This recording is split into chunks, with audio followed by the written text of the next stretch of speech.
Hey, what is going on, everyone? We are back again with another week of Flix Friyay, and this week we're going to be talking about Devil's Advocate, a little bit of an older flick. It's from 1997.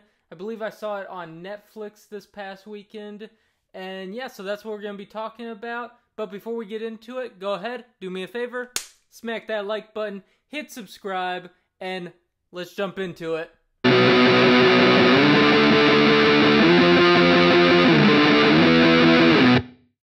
So in Devil's Advocate, we follow a defense attorney from Florida who cannot lose. He is just winning every single one of these cases since he graduated law school. And that's a character played by Keanu Reeves. And right off the bat, let me go ahead and say the acting in this movie is superb. We have Keanu Reeves as the main character, Al Pacino as the main character, and Charlize Theron, I believe, as a main character. And all three of them do an excellent job. Now, like I said, Keanu Reeves plays a defense attorney from Florida.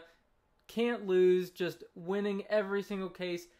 But he's not the best person. He chooses cases that are going to make him more money. So, in most cases, that's the people that actually did something wrong. A lot of these people that he's defending, he himself thinks, yeah, they're not totally innocent. Like, I'll defend them and try to make the jury believe that they're innocent, but they probably aren't, maybe aren't, I don't know, I don't care. The paycheck's better. And so there's a little bit of karmic retribution that happens throughout this movie, and that's another pro I have for this, is that the people we're following that some of this bad stuff ends up happening to, they're not great people. So even though, yeah, you want to see them overcome it because they're the main characters, when the bad stuff happens to them, it does feel a little bit like karmic retribution. Like, they kind of brought it on themselves, sort of thing. And Charlize Theron plays his Keanu Reeves' wife, and she's always pushing him, you know, she loves the fact that he's making all this money, winning all these cases, and Al Pacino is, you know, a big man at this big law firm and in New York City, and so eventually Keanu Reeves, you know, picks up the attention of this law firm, and Al Pacino recruits him in, brings him into the fold, and he's treating him really well, really special. I mean, he gets this massive house or apartment, whatever. It's big enough to be a house. And, you know, he just treats him really well. Like, he's been at the company for 10 years, 15 years, 20 years. Maybe like a CEO, CFO. I mean, just treats him like amazing. Way better than a lot of other people at the firm. And so that right there kind of raises some questions. And at first it goes great. I mean, he's still winning cases. He's doing great at this law firm, obviously. He's making a ton of money. But eventually Charlize Theron's character starts seeing things, and she starts feeling like there's something off about this place, about Al Pacino's character, about everything. And that ends up spiraling out of control. We go down this huge rabbit hole, and it's really, really good. I mean, this movie, the majority of it is overall pretty grounded. Even the law cases, when we go into the courtrooms, or when Keanu Reeves is preparing to go into the courtrooms, it still is captivating. He's still able to captivate us as an audience, and he does a really great job at that.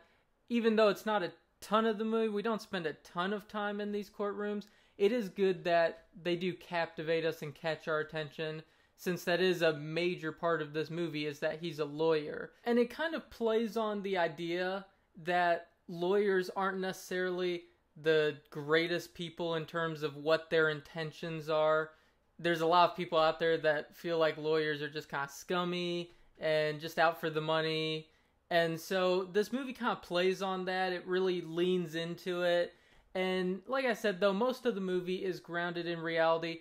Towards the latter part, I'd say like the last third, maybe bleeding into the middle of the movie, is some paranormal stuff and some religious undertones, and it's really kind of a twist that, for me anyways, like, I had a feeling that it might go there, but I didn't see the movie posters, I didn't read the description in Netflix, and so I really didn't know if this was gonna have paranormal stuff in it, or if it was just all gonna be grounded in reality, and it's just about this lawyer who doesn't always have the best intentions. And so that right there was pulled off pretty well, I'd say, because I had no clue that it was going to go in that direction. I enjoyed it before it went in that direction, and I still enjoyed it after it went in that direction. And in fact, at the very end of the movie, there's a twist.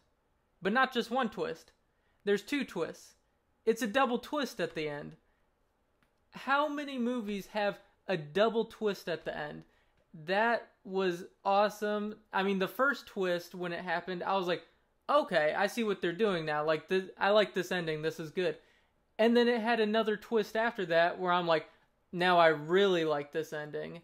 And so, if it wasn't for that second twist, actually, I think I would have lowered the score by just like a point. But because the twist was so good, because when it was grounded in reality, it was good, and then when it was, you know, in the courtrooms, it was captivating. When it went into the paranormal, it pulled it off. All the acting was excellent, especially the main three. This movie was honestly really great.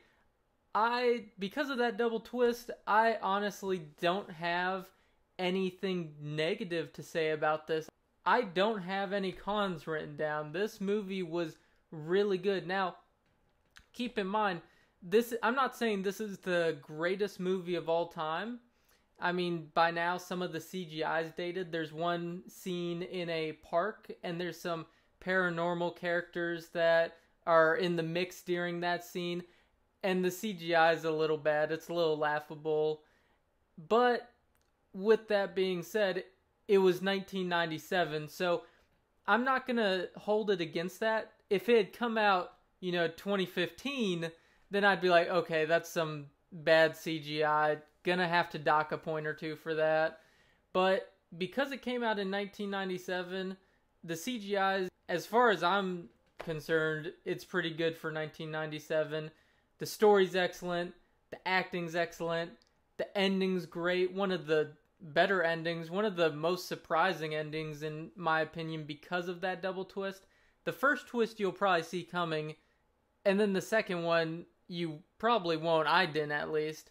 Caught me off guard, and I really enjoyed that. I appreciated that. So I'm going to give this movie a 10 out of 10. The first Flix Friyay ever to get a 10 out of 10. This is a Picasso on my scale. Really good. If you have a Netflix subscription and you haven't seen this movie yet, what are you doing? Go out, watch this movie, enjoy it, have a good time. So with that being said, go ahead, smack that like button, hit subscribe, ding the bell notification if you want to be notified when these videos pop up, and I'll see you guys next week on Flix Friyay.